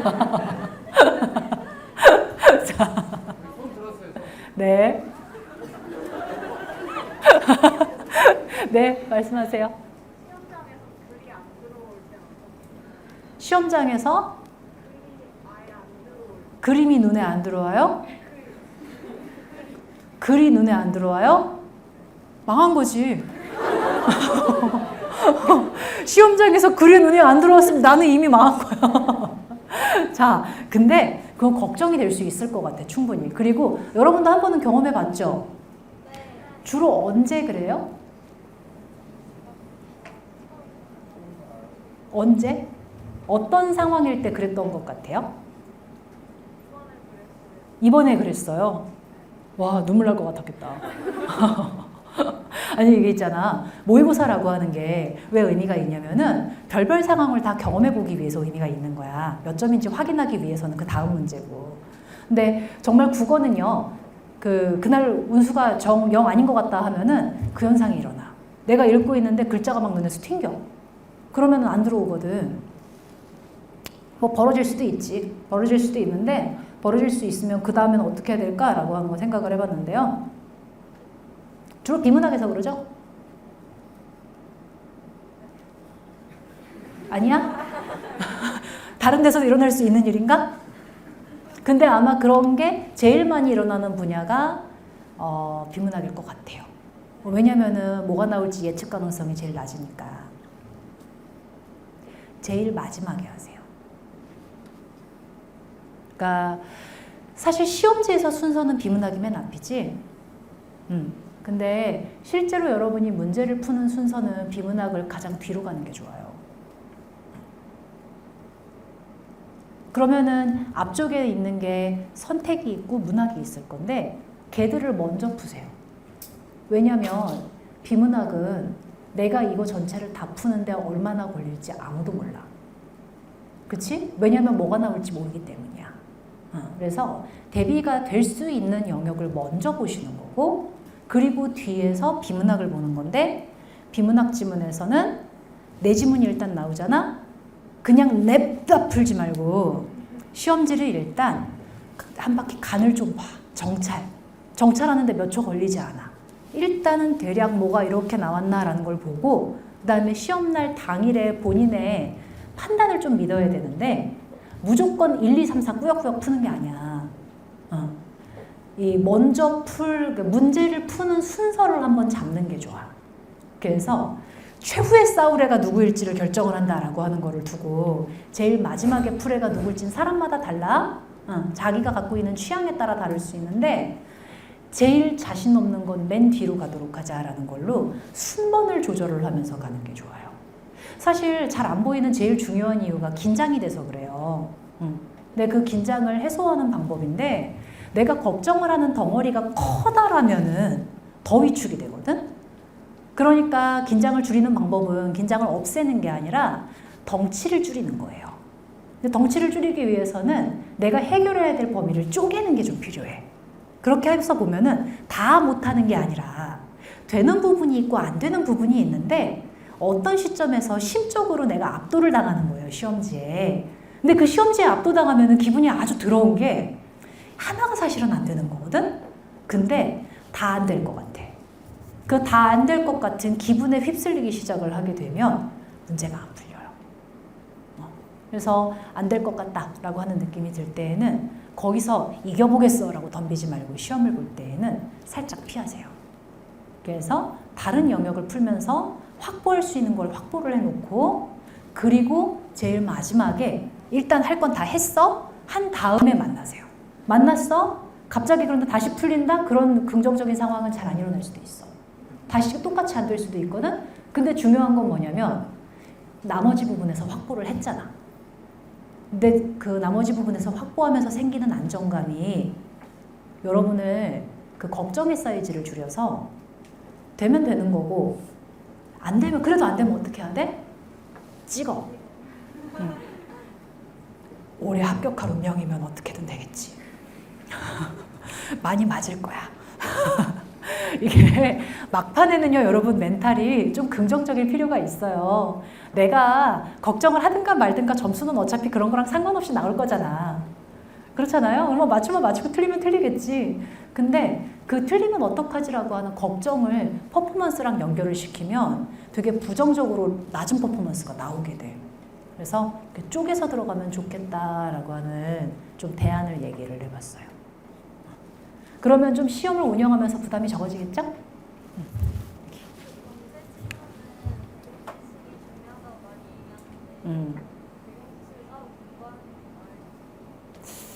배경 지식이 절대적이지는 않지만 어느 정도는 필요해요.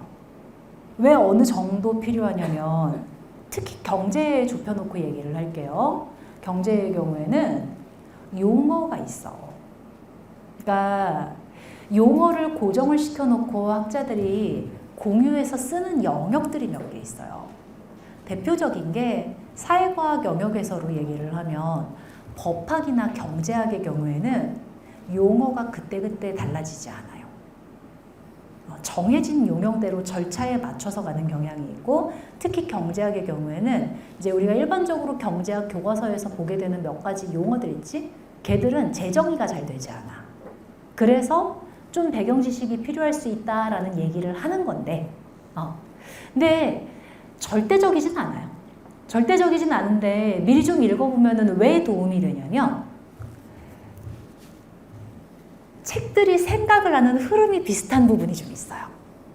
이게 주로 이론을 만들고 규칙을 만드는 세계에서 많이 일어나는 현상이에요. 근데 경제학도 이론적 모형을 가지고 설명을 하죠.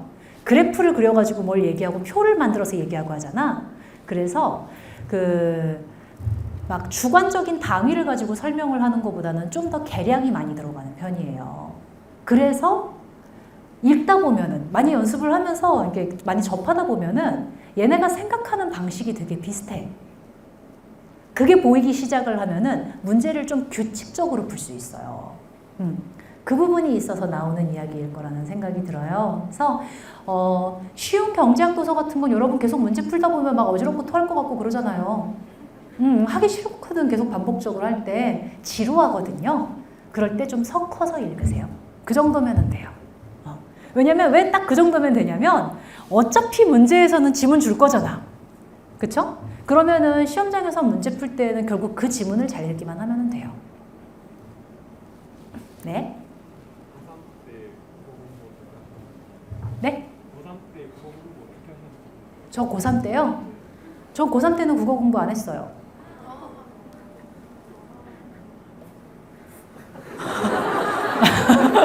아니, 정말 그냥 어떻게 했어요? 라고 물어봐가지고 그냥 정말 다이렉트로 말씀을 드렸는데, 저는 전교 2등하고 모의고사 점수가 20점 이상 차이가 났었거든요. 그래서 마지막에 공부를 뭐 했지?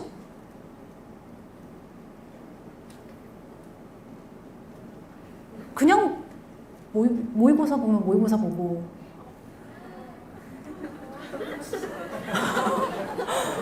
문제집 풀고 그랬는데, 수학은 오답 노트 했고요. 그랬어요. 별거 없었는데요. 그냥 문제 풀었어요. 근데 왜 이런 소리가 나오냐면 사실은 거기엔 동력이 하나 있는 것 같긴 해요. 제가 지금 국어선 여기 비문학 선생님을 하고 사는 이유기도 한데, 저는 스스로를 판단을 할 때 이제 IQ 검사 같은 거 이제 저희 때는 MBTI가 아니라 IQ 검사를 했으니까 IQ 검사를 했을 때 그 뇌의 특성이 굉장히 명확한 사람이에요. 어휘 영역이죠. 처음에 하는 그 어휘 영역은 거의 만점에 가깝게 나오고요. 그리고 수리 영역도 그냥 되게 높아요. 근데 공간 지각 능력이 평균보다 훨씬 아래예요. 티맵이 없었으면은 못 와요. 기술이 발달을 해서 다행히 사람 곳이라고 살고 있는 건데요. 이제 여기서 이제 우리 여러분들이 제일 싫어하는 스토리가 등장을 해요. 그게 뭐냐면, 저는 초등학교 3학년 때, 이거는 우리 엄마가 맹모여서는 절대 아니야. 그냥 우연히 그 지역에 이제 그 집값이 뭔가 적당한 데가 나왔을 거였다는 추정이 되기는 하는데, 어릴 때 시립 도서관 바로 아랫집에 살았어요.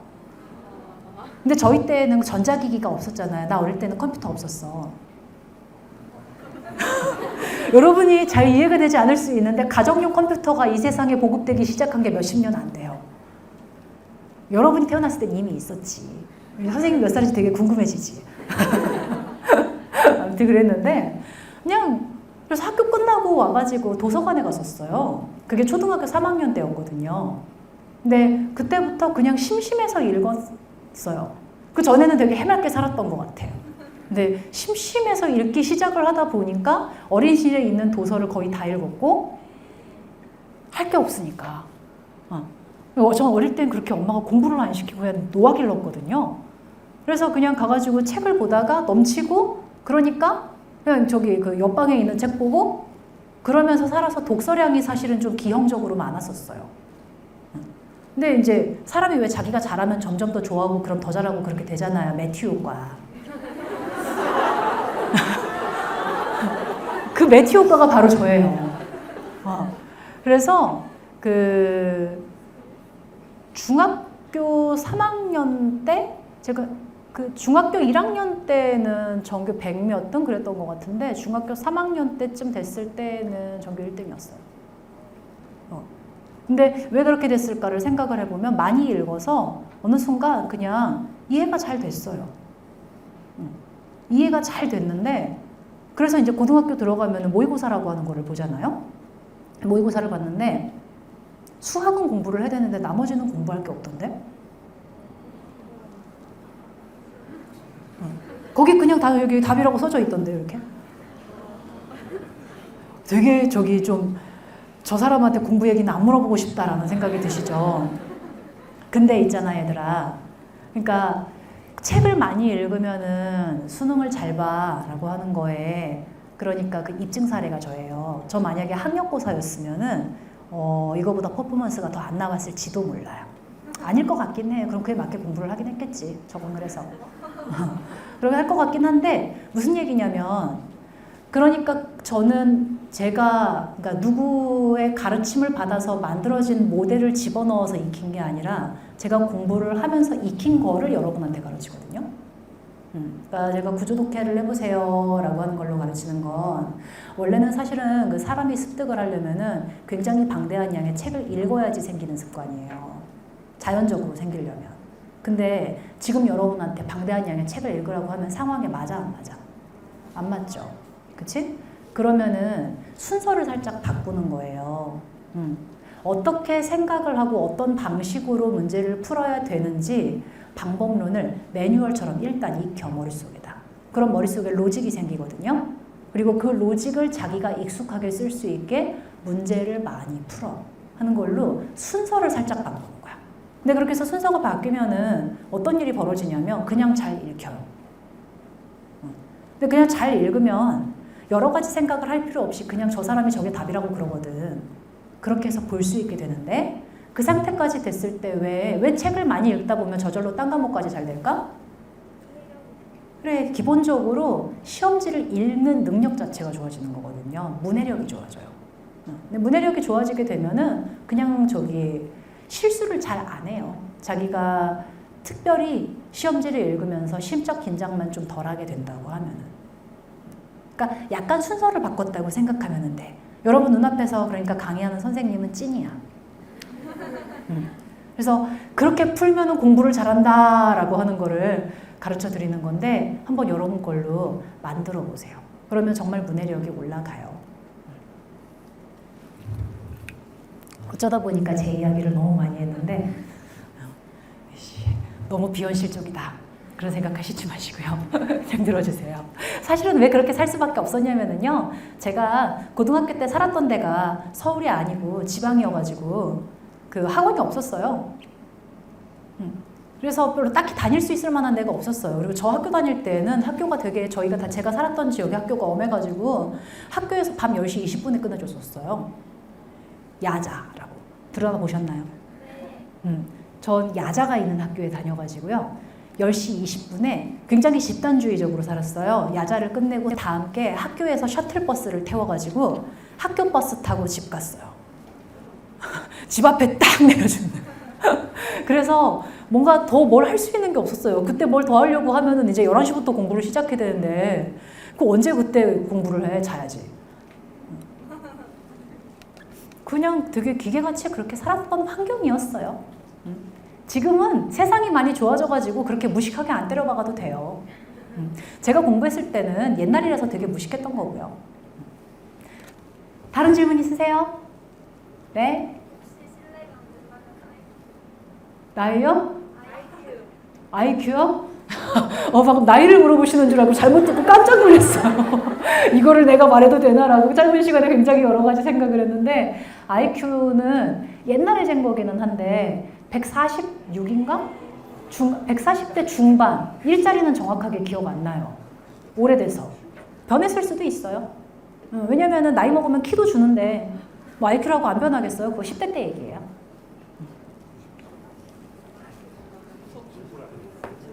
네?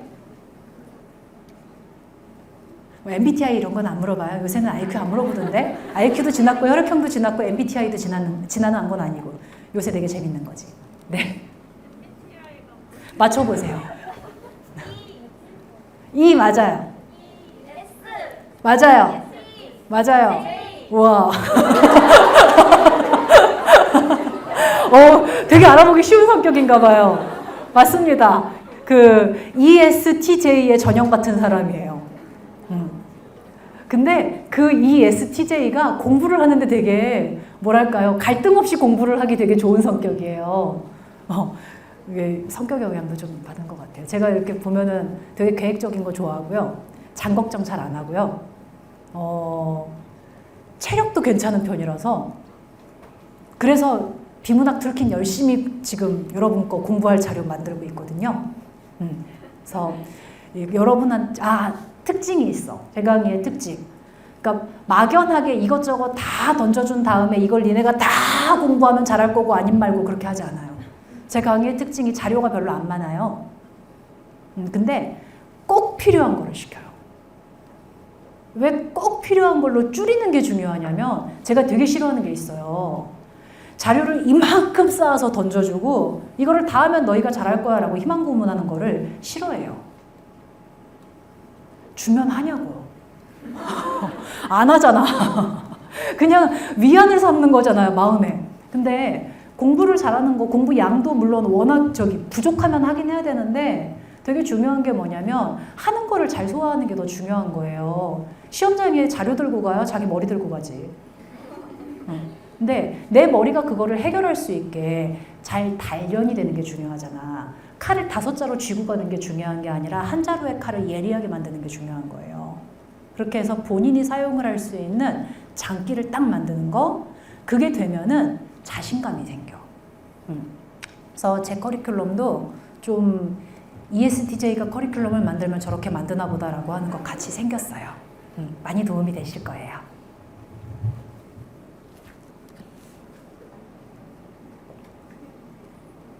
이제 다른 질문 없어요? 선생님의 스트레스 해소법 이런 건 궁금하지 않아요? 저 사람은 그냥만 봐도 되게 멘탈이 강하게 생겼지. 주로 어떻게 스트레스를 해소할까요? 그거 되게 중요한 거 아니야? 공부를 하고 있으면 그냥 숨만 쉬고 있어도 스트레스가 막 올라가잖아요.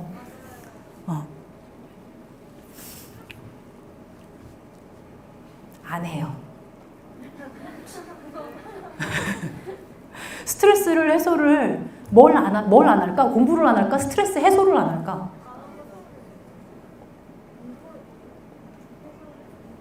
둘 다 안 해요. 그러니까 무슨 소리냐면 뭘 하는 데는 에너지가 들어가잖아요. 저는 되게 바쁘게 살고 있기 때문에 리트가 7월 24일에 시험이야. 여러분은 11월에 시험이고 저는 1년에 시험을 2번 띄워야 되거든요. 그래서 되게 시간을 그러니까 시간 단위로 쪼개가지고 살아야 돼요. 그러니까 인생이 계획적일 수밖에 없잖아요. 근데 거기서 뭘 더 하려고 하면 에너지를 써야 되기 때문에 스트레스 해소를 어떻게 하냐면 에너지를 안 쓰는 쪽을 선택을 해요. 그래서 뭘 안 해요, 그때. 쉬어요. 근데 그냥 쉬고 나면은 이게 내가 왜 되게 부정적인 생각이 들고 하는 것도 룸이 없어서 그러는 거잖아. 그쵸? 피곤하고 마음속에 여유가 없으면은 기분이 나쁜 게 정상이에요. 사람이잖아요. 그래서 피곤하고 마음에 여유가 없고 두 개가 원인이기 때문에 원인을 제거하기 위해서 그냥 이렇게 기계를 끄는 것처럼 오프를 해요. 근데 그리고 나면 열이 식거든. 열이 식고 나면은 그러면 다시 돌려요. 그게 제일 가성비가 좋아. 그러면은 놀고 난 다음에도 왜 에너지를 충전하기 위해서 좀 쉬어야 되지 않나요? 저는 그러던데 놀고 난 다음에 쉬어야 돼요. 이거는 근데 사람마다 다를 수 있을 것 같아. 저는 반드시 그렇다고는 생각 안 하는데 제 경우에는 그렇게 해서 최대한 에너지를 만든 다음에 다시 일상으로 그냥 돌아가요. 조용히. 수험을 하는 데에는 굉장히 도움이 되는 방식일 수도 있어요. 그리고 이제 수능 끝나고 나면 여러분은 언제나 이렇게 살아야 되는 게 아니기 때문에 이거 시험부잖아요. 수능이 끝나고 나시면 이제 본성대로 돌아가셔서 자기가 좋아하는 걸 하면서 사시면 돼요. 이거 얼마나 좋아. 여러분 이제 수능 끝나고 나서 대학 합격하고 나서 대학교 1학년 때가 있잖아. 인생에서 제일 자유로운 때야. 남학생들은 이제 그거 끝나고 나면 이제 1학년 다니고 이제 난 군대를 갈 거다 라고 하는 마음으로 정말 초기화되어서 이제 자유롭게 사시거든. 근데 평생에 그렇게 자유로울 때가 없어. 군대를 갔다 오고 나면은 이제 뭘 하고 살아야 하는가라는 고민을 하기 시작을 하니까 그때부터 또 다시 또 이제 무거워져요. 근데 예쁠 때잖아. 대학 막 들어가고 난 직후. 그때를 그냥 쳐다보면서 사세요. 이게 자린고비가 굴비 놓고 막 이게 쳐다보듯이 여러분한테는 그 굴비가 이게 대학 합격증이야.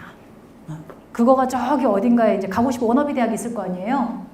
힘들면 그거 생각하면서 버티세요. 좋아요, 그거 되게.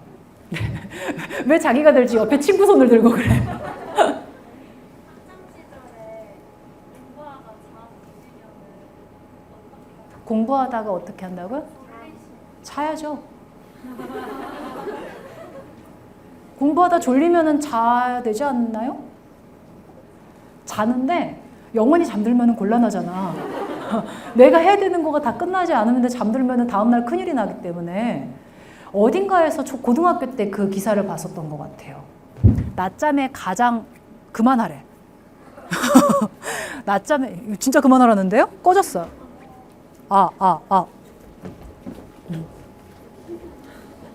그만 떠들고 집에 가라고 합니다.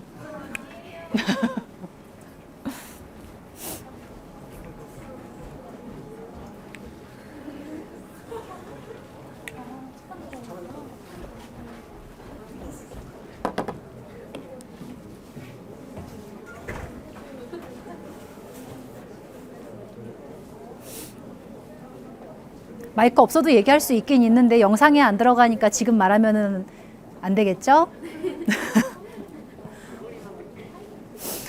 여러분은 사실 생활 주기가 딱 시간표가 정해져 있잖아요. 그쵸? 몇 시에 자요? 11시 50분에 소등. 11시 50분에 소등이에요? 다 자라 하는 거구나. 졸리면은 낮잠을 10분에서 15분 정도 자는 게 제일 좋다고 합니다. 15분 이상 자면은 오히려 비활성화되어 있는 시기가 점점 더 늘어나기 시작을 하면서 하루의 바이오 리듬이 좀 깨지게 되고요. 생물학적인 리듬을 깨지 않는 선에서 피로를 회복을 하는데 제일 좋은 시간에 낮 시간에 낮잠이 10분에서 15분, 맥시멈 15분 넘지 말라고 하더라고요. 그래서 그거를 어딘가에서 읽었거든, 고등학교 때. 그래서 그냥 평생 그렇게 지키고 사는 것 같아요.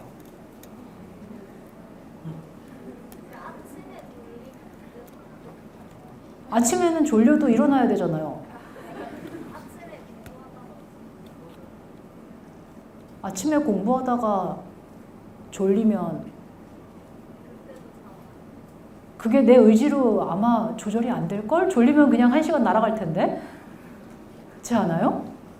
아침에 일어났는데 공부하다 졸리면은 뭐 마시세요. 시원한 거. 정신이 깨야 되는 거잖아. 감각이 돌아와야 되는 거니까. 저도 새벽에 5시에 일어나서 공부할 때 있거든요. 근데 이제 할 일이 많은 날에는 새벽에 공부를 하면서 강의 정리를 하는데 저는 요새 링티 마셔요. 링티 협찬 받은 거 아니에요. 협찬 주면 좋겠다. 근데 커피는 마시면은 뭐라고 해야 되지? 약간 기복이 생기는 것 같아가지고. 근데 전해질 보급하면은 그게 전해질 보급하는 거잖아요. 선생님 굉장히 뭔가 이과 같지? 맞아요. 제가 굉장히 극이과 성향의 문과예요. 과학 좋아해요. 그래서 지금 질문하는 것도 사실 저도 살면서 다 고민해봤던 부분인데요. 그냥 그렇게 해가지고 적당한 보완책을 찾았던 것 같아요. 나한테 맞는 거. 전해질 보급 좋아요, 여러분.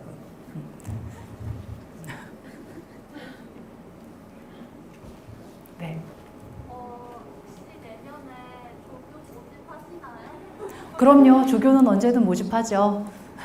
1등급 받으셔가지고 조교 지원하세요. 인스타에다 지원하시면 돼요.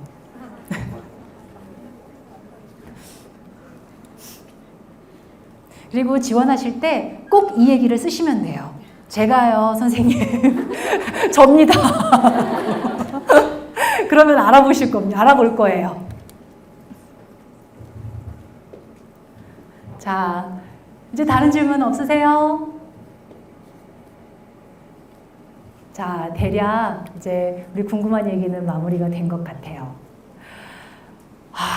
일요일 뜨거웠다. 제가 오늘 아침부터 이렇게 굉장히 열심히 이렇게 문덕윤 선생님 만들어가지고 나오느라고 이렇게 하루가 되게 길었거든요. 사람이 평소에 이렇게 살고 있진 않을 거 아니에요. 이렇게 일하러 나올 때에는 이렇게 사람을 하나 제작해서 와야 돼요. 근데 이제 열심히 치장해서 여기까지 왔는데 여러분 얼굴 보니까 오늘 여기까지 오기를 되게 잘했다 라는 생각이 되게 강하게 들어요. 그래서 여기 앉아 계신 우리 여러분들이 올해 국어 진짜 잘 보셔가지고 비문학을 잘 보면은 국어는 좀 1등급이 나오는 것 같아요. 꼭 1등급 받으시고 그다음에 이제 정말 시험 잘 보는 거 노리시는 분들은 만점 받으시고 이렇게 해서 여러분의 올해를 잘 마무리하고 이 대학이라고 하는 건 굉장히 삶에서 중요한 단계예요. 무사하게 다음 단계로 안착하시기를 기원하겠습니다. 저는 오늘 여기까지 하겠습니다. 수고하셨습니다. 처음에 문덕이 선생님 오셨을 때 화면에서보다 너무 예쁘셔서 일단은 깜짝 놀랐고 무엇보다 학생들이 잘 되는 걸 진심으로 바라고 그 다음에 걱정해주고 원인을 함께 찾아주시려고 하는 그런 점이 너무 좋아서 이번 강의 들은 시간이 너무 유익했습니다. 그 논리가 어떻게 연결돼서 출제자들이 매력적인 오답을 만들어내시는지 알 수 있었고 확실히 이 쌤을 따라가면 안정적인 1등급을 만들 수 있겠다 이렇게 생각이 됐습니다. 그래서 문덕윤 쌤의 커리를 따라가려고 합니다. 문덕윤 쌤 감사합니다. 저 오늘 문덕윤 선생님께서 비문학 글을 읽는 태도나 글을 읽었을 때 더 효과적으로 읽는 방법에 대해서 말씀을 해주시고 가셨는데 수업 내용이 평소에도 많이 고민을 하고 있던 부분이었고 그리고 그 부분에 대해서 더 얻은 게 있는 것 같아서 많이 유익한 시간이었고 이제 사람이 이제 보고만 있어도 기분 좋아지는 사람들이 있잖아요. 선생님이 그런 부류셔서 이제 보고 있어도 그냥 웃음이 이제 나오는 그런 시간이었던 것 같습니다. 참 유익한 시간이었습니다. 선생님이 오늘 강연을 하시면서 출제자의 의도에 맞게 논리 체계를 바로 잡는 것이 중요하다고 말씀을 해주셨는데 앞으로의 수험 기간 동안 이 말을 잊지 않고 정말 수험에서 문덕윤 선생님과 함께 좋은 결과 내고 싶어요. 네, 강연 마치고 방금 딱 자리에 앉았는데요. 제가 지금 약간 좀 상기가 돼 있는 것 같아요. 예, 학생들 많이 만나면 정말 좋은 게 원래 이 자리는 제가 학생들한테 응원을 해드리려고 온 자리죠. 근데 제가 길을 받고 가는 게 되게 큰 것 같아요. 강의를 하면서 항상 절대 잊어버리지 않으려고 노력을 많이 하는 게 사실 강의는 사람에게 도움을 주기 위해서 하는 거잖아요. 이 강의를 통해서 인생이 변하는 건 사실은 여러분이고요. 근데 여러분을 직접 만나서 이거 너머에 모니터 너머에 사람이 있지 라고 하는 거를 제가 확인받는 시간이 이런 강연을 하는 시간인 것 같아요. 여러분들이 끝까지 되게 초롱초롱하게 들어주셔가지고 저도 정말 좋았고요. 굉장히 열띤 질문 해주셔서 저도 들으면서 되게 많은 생각을 하고요. 그리고 앞으로도 더 열심히 연구를 하고 교재를 제작을 해야 되겠다. 그렇게 하면서 결국 우리 여러분들이 합격을 하고 성장을 하시고 이 다음에 우리 여러분들이 원하는 이제 직업을 가지고 어른이 되는 단계까지 이어질 수 있는 거니까. 그러니까 여러분이 정말 잘 되셨으면 좋겠다. 그 생각을 되게 많이 했던 시간이에요. 많이 환영해 주셔서 감사했습니다.